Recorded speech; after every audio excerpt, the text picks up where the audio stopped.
Yan mga kabuko, akit na kami ng Sigsag Road. Yan mga kabuko, napakaganda ng daan dyan, oh. Suwabing-suwabe. Maganda pero nakakatakot. Sus, pag nawalan ka ng preno ng Goodbye Philippines. Kaya kailangan bago ka bumaba dyan sa Sigsag Road sa may Atimunan, check mo muna yung preno. Kung talagang kumakapit. Kasi pag hindi, ay wala. Bangin pa naman yan mga kabuko. Yan yung kasama ko, si Idol Lormid Vlog.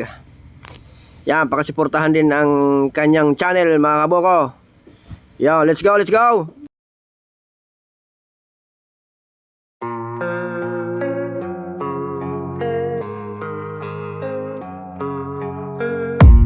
I don't really know what comes next. I'm just doing my best, even though I'm so stressed out. Everything just feels like a test that I fail, so depressed when I can't seem to get out. But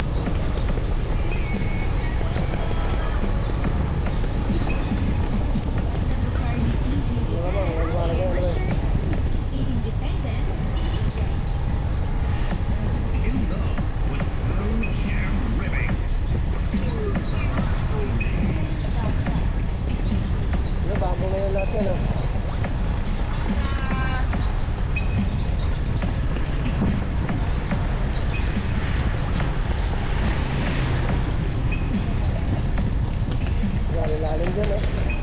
Diba? Dilibag talaga yun. Dito lang yung tinambakan, diba? No? No? Hindi, kasi tinambakan dito, no? Tapos dyan tinatapon yung gano'n. Wala namin position sa pera, no? Diba? Kasi kung hindi naman pera, hindi magagawa, no?